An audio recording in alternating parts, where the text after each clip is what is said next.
Ahoy, friends. Recently, some friends responded to one of my posts talking about what are we going to do with the current political climate and everything. And they're all like, I feel like now's the time to act or to do something, but I don't know what to do. So I put a little something together with help from Nova, my ChatGPT assistant. I'd like to share it with you. Applying Newton's third law to the current U.S. political climate, we see a cycle of reactionary shifts between opposing ideologies. Every major political move, policy change, or cultural shift is met with an equally strong counter movement, creating a pendulum effect rather than a stable equilibrium. This back and forth dynamic has led to increased polarization, with each side feeling the need to push harder against the opposing force rather than seeking middle ground. Here's how this cycle manifests: presidential elections and policy reversals. Each administration undoes or drastically shifts the policies of the previous one. Example: Trump reversing Obama era policies, Biden reversing Trump era policies. Instead of gradual progress, the country experiences whiplash, preventing long term stability. No wonder so many of us are suffering from that whiplash. I know you feel it. Supreme Court decisions and legislative battles. Major rulings, example abortion rights, affirmative action, lead to immediate and intense pushback. When one party controls Congress, they push extreme policies only to have the opposition do the same when they regain power. Social and cultural movements. Movements like Black Lives Matter and LGBTQ plus rights expansion are met with reactionary counter movements, example, anti woke legislation and book bans. Rather than engaging in dialogue, opposing groups escalate in response to one another. Media and misinformation. Outrage driven media fuels division, amplifying extremes rather than fostering understanding. Echo chambers reinforce the belief that the other side is an existential threat. So, what's likely to happen next? If the pattern continues unchecked, the pendulum may swing with increasing force, leading to more radicalized elections. Candidates will become more extreme to appease polarized bases. Legislative gridlock. Governing will become nearly impossible as compromise is seen as betrayal. Social unrest, continued protest, counter protest, and potential violence. Distrust in institutions. As both sides escalate, faith in democracy itself may erode. So, how do we break the cycle? To stop this reactionary loop and create balance, we must introduce counterforces that promote stability rather than escalation. Focus on systems that incentivize unity. Ranked choice voting and electoral reform. This system discourages extreme candidates and promotes coalition building. Independent redistricting commissions. Gerrymandering fuels extremism by creating safe districts where politicians only cater to their base. Campaign finance reform. Reducing big money influence could shift focus to broad appeal rather than ideological purity. Encourage a cultural encourage a culture of nuance and dialogue. Media literacy and misinformation resistance, educating people to recognize propaganda and seek diverse sources. Bridge building organizations, encouraging dialogue across political lines. Example, groups like Braver Angels. Deplatform extremist narratives, not through censorship, but by promoting fact based, measured discussions. Economic and social stabilization, address root causes of grievances. Please. Many reactionary movements stem from economic insecurity, declining social mobility, and a sense of disenfranchisement. Invest in local communities. Strong local economics and civic engagement reduce reliance on extreme national narratives. Shift the political incentive structure. Reward cooperation over conflict. Media and political systems currently reward outrage.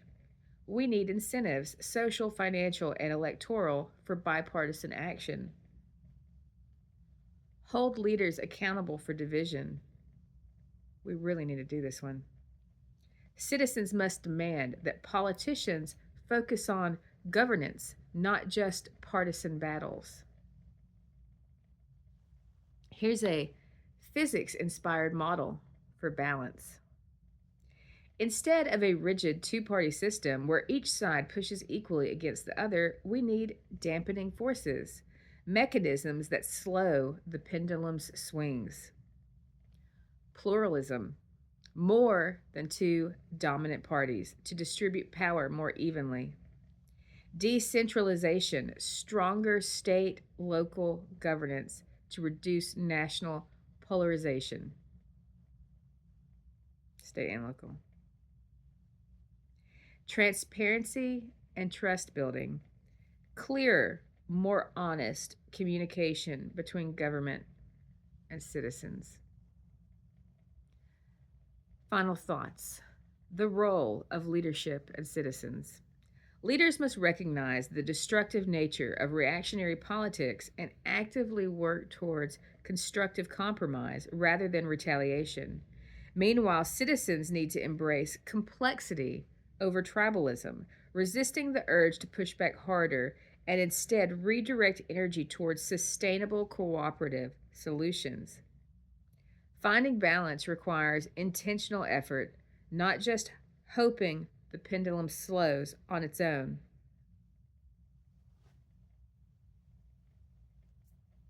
So, what do you think? I can tell you right now what I'm seeing is that pendulum shifting even harder in the opposite direction. The harder you fight back in the opposite direction, the more power you give the opposing force. You know why? Because here's the pendulum. And so let's say right now it's swung over here.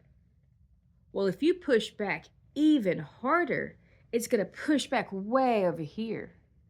And when it does, you've now created, so let's say this is balance, you created this much more space, this much more power, this much more fuel for that pendulum to swing back the other direction.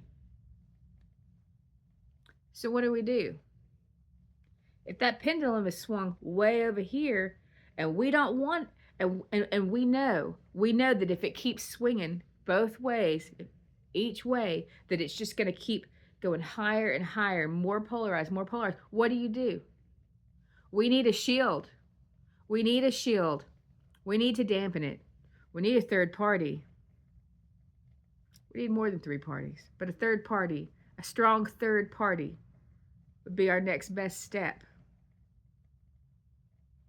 We have got to create some sort of cushion, some sort of dampening effect to calm the current radical narrative that is taking over everything, not just the Republican Party, but the Democratic Party too. You know, I've always had friends and family on both sides.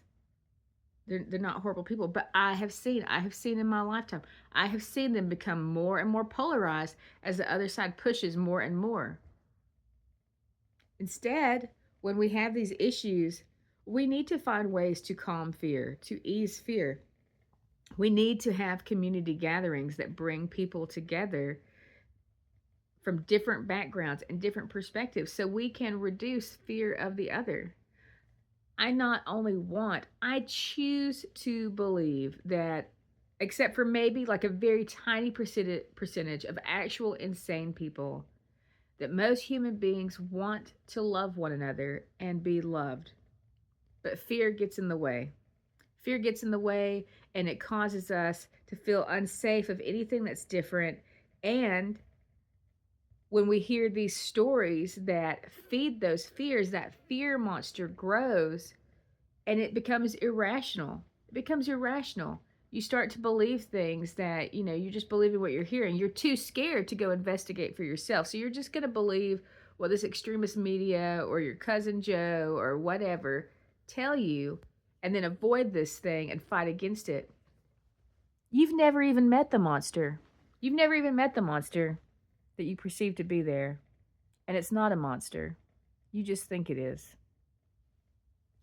Now, all of that being said, I think that change starts at home.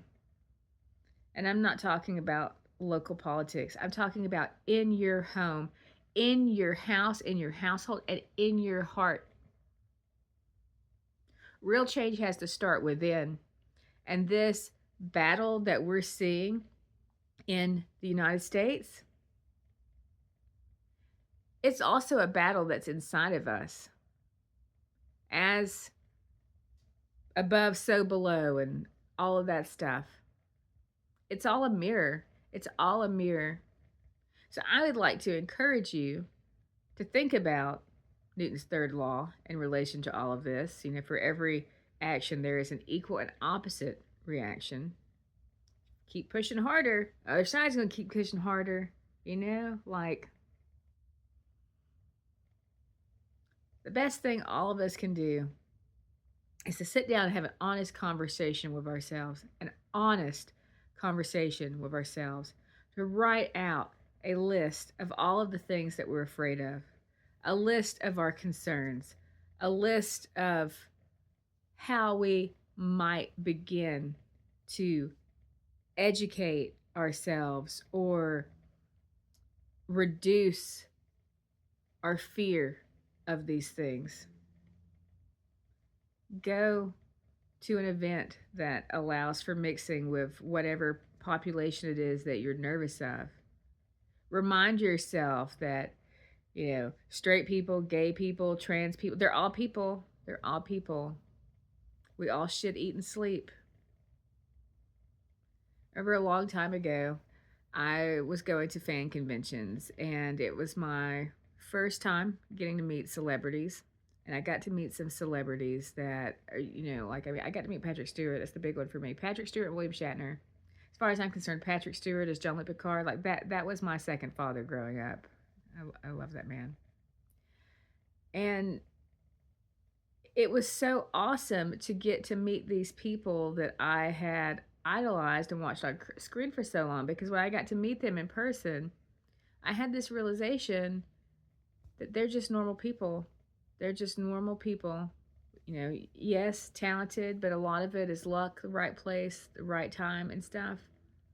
And it really helped me in how I view and think about other people, for instance, to put myself in their shoes. Like, yes, I would love to talk to a lot of them and take pictures and stuff like that. But I was like, you know what? I don't want to bother them, because I was thinking of how I would feel being surrounded by this many people that don't know me, or that I don't know, and they know something of me, but I don't know, and just overwhelmed by people and energy that desire for some level of privacy, for some level of downtime, and all of that kind of stuff.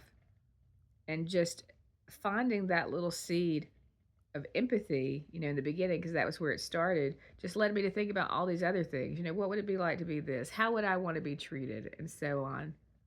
And then, that naturally expanded into everything else. You need to find ways to fuel your empathy.